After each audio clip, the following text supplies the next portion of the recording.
अगला सवाल note down करो। उसमें तुम्हें वैल्यूज ऑफ के निकालनी है।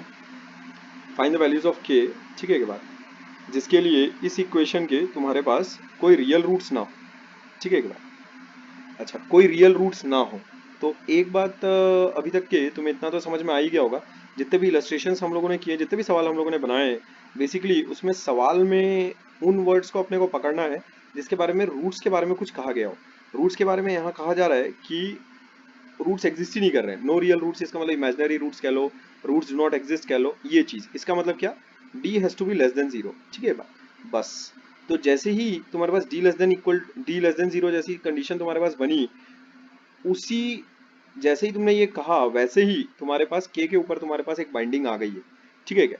वो वैल्यूज ऑफ के ही अलाउड होंगी जिसके लिए डिस्क्रिमिनेंट तुम्हारे पास लेस देन जीरो हो जाए। तो ऐसी के की वैल्यूज को निकालने के लिए अपने को इसी इनइक्वालिटी को सॉल्व करना पड़ेगा, ठीक है। एक बात तो सॉल्व करना शुरू करते हैं। सॉल्यूशन इसका देखो कैसे लिखोगे। सबसे पहले तो डिस्क्रिमिनेंट निकालना पड़ेगा, तो निकालने के पहले discriminant comparing with a x square plus b x plus c, ठीक है क्या, वी गेट, हम लोग लिख लेंगे ऐसा, ए बराबर 1, बी बराबर 5 के और सी बराबर 16, ठीक है बात। डिस्क्रिमिनेंट की वैल्यू आ जाएगी अपने पास, डिस्क्रिमिनेंट, ठीक है, capital D will be equal to B square minus 4ac, और वो तुम्हारे पास लेस देन जीरो होगा, और इसका रीजन तुम दोगे नो रियल रूट्स, ठीक है बात। अच्छा, उसके बाद बी स्क्वायर तुम्हारे पास हो जाता है 5k का whole square minus 4 times a into c, ठीक है बात, इज लेस देन जीरो। ऐसा implies that 25k square minus 64 is less than zero. इसका मतलब यहाँ देखो ये किस टाइप की इनइक्वालिटी है, इसको मैं ऐसा लिख सकता हूँ, के स्क्वायर माइनस 8/5 का whole square is less than zero, ठीक है ये बात। इस टाइप की इनइक्वालिटी तुम्हें सॉल्व करके दिखाई गई है इसके पीछे के कुछ वीडियोस में। इनइक्वालिटी सॉल्व करना, ये बात ध्यान में रखो, 11th का टॉपिक है, ठीक है क्या। इसको देखो कैसे किया कैसे जाता है। पीछे का वाला जो वीडियो है, अगर उसको तुमने अच्छे से ध्यान से अगर देखा होगा तो ये चीज मैं एक बार और भी पहले भी कर चुका हूँ। के माइनस 8/5, के प्लस 8/5, ऐसा लिख लो पहले तो, इज लेस देन जीरो है, ठीक है एक बार। अब देखो, हमें उन के की वैल्यूज को निकालना है जिसके लिए ये दोनों ब्रैकेट्स का जो प्रोडक्ट हो वो तुम्हारे पास नेगेटिव आए, ठीक है एक बात। तो सबसे पहले इसमें हम लोग एक नंबर लाइन ड्रॉ कर लेते हैं। इस मेथड में, मेथड ऑफ सॉल्विंग इनइक्वालिटीज में, हम लोग पहले एक नंबर लाइन ड्रॉ कर लेते हैं। उस नंबर लाइन को ड्रॉ करने के बाद पहले इंडिविजुअली जो ब्रैकेट जहां पर जीरो हो रहे हैं उन पॉइंट्स को पहले मार्क कर लो, -8/5 एंड 8/5, ऐसा ऐसा मार्क कर लेने के बाद देखो तुम्हारे पास तीन रीजन बन गए। एक पहला रीजन ये, दूसरा रीजन तुम्हारे पास ये, और तीसरा रीजन तुम्हारे पास ये। ऐसे तुम्हारे पास तीन रीजन बन गए, ठीक है एक बात। अच्छा, अब क्योंकि मेरे पास के कि मुझे वो वैल्यूज ढूंढनी है जिसके लिए ये दोनों ब्रैकेट्स का जो प्रोडक्ट है, ये दोनों जो अपने पास ब्रैकेट्स हैं, इन दोनों ब्रैकेट्स का जो अपने पास प्रोडक्ट है वो कैसा आना चाहिए तुम्हारे पास, नेगेटिव। जीरो नहीं आ सकता। जीरो नहीं आ सकता इसका मतलब के की ये वाली वैल्यू और के की ये वाली वैल्यू तो नंबर लाइन पर नहीं हो सकती, ठीक है बात। क्योंकि इन वैल्यूज ऑफ के लिए मेरे पास वो जो प्रोडक्ट बनेगा दोनों ब्रैकेट्स का, वो जीरो बन जाएगा। तो ये वाली वैल्यूज मुझे नहीं चाहिए, तो मैं ऐसा ओपन सर्कल करके ये दिखा रहा हूँ कि दीज वैल्यूज आर एक्सक्लूडेड, ठीक है, both these values are excluded from my solution set, ठीक है एक बार। ऐसा इसको लिख देते हैं, these two values are excluded from our solution set। अब देखो उसके बाद जो तीनों रीजन्स हैं उसमें हम लोग साइन डिस्कशन करेंगे इनइक्वालिटी का, ठीक है एक बार, या फिर मैं कहूँ दोनों ब्रैकेट्स के प्रोडक्ट का। अब देखो 8/5 से अगर के बड़ा है, जो लॉजिक मैं अभी यहाँ पर इस्तेमाल करने वाला हूँ उसको बड़े ध्यान से सुनोगे। हो सकता है कि उसके लिए तुम्हें वीडियो को बार बार रिपीट करके भी सुनना पड़े, कोई इशू नहीं, बार बार रिपीट करके सुनो। बट यही लॉजिक मैं पीछे शायद लास्ट टू लास्ट वाले वीडियो में ऑलरेडी तुम्हें रिपीट करके दे चुका हूँ, जिसमें कि आई थिंक जब इलस्ट्रेशन खत्म हुआ था तो उसके बाद मैंने कुछ 5 या 10 मिनट तुम्हें इनइक्वालिटीज कैसे सॉल्व करते हैं वो चीज थोड़ा सा क्विक ही सही लेकिन सिखाई जरूर थी किस तरह से उसको सॉल्व करना है। वो वाला वीडियो तुम्हारा देखना बहुत ज्यादा जरूरी है, ठीक है ये बात। उसमें इनइक्वालिटीज के बारे में डिस्कशन किया गया है कि इनइक्वालिटीज को कैसे टैकल करते हैं। यहाँ देखो मैं एक बार और टैकल करके तुम्हें दिखा रहा हूँ। अब देखो के जब 8/5 से, ये मैंने किसके लिए बनाया है, के के लिए नंबर लाइन बनाई है, ठीक है क्या। अब देखो के जब तुम्हारे पास 8/5 से बड़ा होगा तब ये वाला ब्रैकेट पॉजिटिव होगा और ये वाला ब्रैकेट भी पॉजिटिव होगा।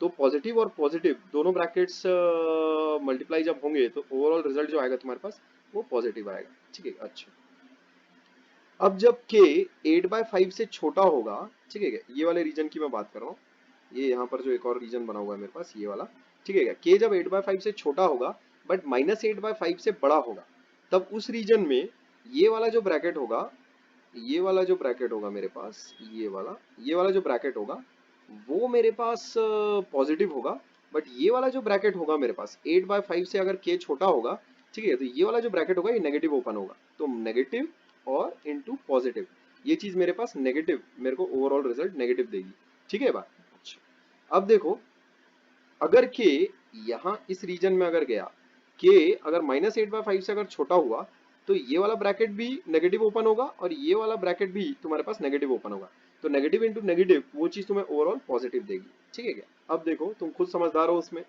भाई अगर तुम्हें दोनों ब्रैकेट्स का जो प्रोडक्ट है वो अगर नेगेटिव चाहिए, इसका मतलब तुम्हें यहाँ पर रहना पड़ेगा, ये यहाँ पर रहना पड़ेगा, ठीक है, क्योंकि यहीं पर दोनों ब्रैकेट्स का जो प्रोडक्ट है वो नेगेटिव आ रहा है, इसका मतलब k को कहां से कहां तक रहना पड़ेगा, k बिलोंग्स टू -8/5 टू 8/5, ये ऐसा हो जाएगा, ठीक है क्या, ये आ जाएगा अपना, ठीक है क्या। तो therefore the values of k for which no roots exist are ऐसा, ठीक है बात, ये चीज आ जाएगी अपने पास और इसको तुम आंसर में ऐसा लिख देना, ठीक है ये चीज। अच्छा, ये वाला काम जो मैंने अभी अभी तुम्हें ब्रैकेट्स का मल्टीप्लिकेशन वाला जो इनइक्वालिटी के साथ किस तरीके से उसको सॉल्व करना है, ब्रैकेट्स के मल्टीप्लिकेशन की साइन के साथ इनइक्वालिटी को कैसे सॉल्व करना है, इसके बारे में मैंने पहले तो मैं एक ये चीज बता दूं, थोड़ा सा तुम्हारे आउट ऑफ सिलेबस है ये, इस तरह का सवाल एक्चुअल में 10वीं सीबीएसई के फाइनल बोर्ड के एग्जाम के पेपर में आ जाए, ऐसे इसके चांसेस 1 in 1000 है, ठीक है क्या, प्रोबेबिलिटी बहुत ही कम है, चांस बहुत ही कम है उसका आने का, बट फिर भी तुम्हें ये इतनी चीजें आनी चाहिए कि इनइक्वालिटी वगैरह कैसे सॉल्व की जाती है, ठीक है बात।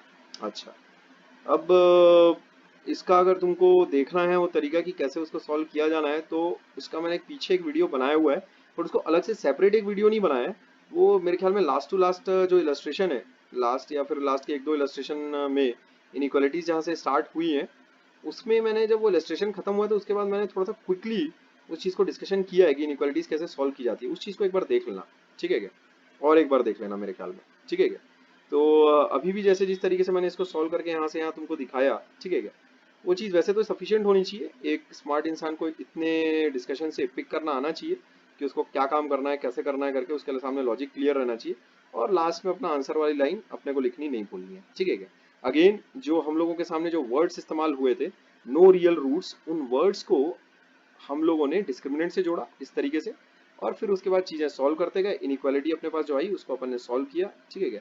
मेथड ऑफ सॉल्विंग इनइक्वालिटीज, ये चीज मेरे ख्याल में एक दो वीडियो पहले ऑलरेडी मैंने वीडियो के अंत में डिस्कशन किया है उसका इलेबोरेटली, ठीक है, उस चीज को तुम्हारा देखना बहुत जरूरी है, और अभी भी मैंने एक तरह से वापस से पूरा तुम्हें सॉल्व करके दिखाया ही है कि किस तरीके से इनइक्वालिटी को सॉल्व किया जाता है, ठीक है क्या। ये चीज है तो वैसे 11th की जो ये नंबर लाइन वाला काम मैं कर रहा हूँ, इसीलिए मैं ये बोल रहा हूँ बार बार कि ये चीज थोड़ा सा चांसेस आने के कम है इसके, ठीक है क्या, वो थोड़ा रेयर है कि ये चीज आ जाए, ठीक है बात। खैर फिर भी अगर तुम्हें समझ में आया है तो बहुत अच्छी बात है, ठीक है, अगर नहीं आया है तो फिर मुझसे पूछ लेना, पर्सनल मैसेज जरूर करना अपने अटेम्प्ट के साथ, ठीक है बात। ओके, अगले इलस्ट्रेशन की तरफ बढ़ते हैं।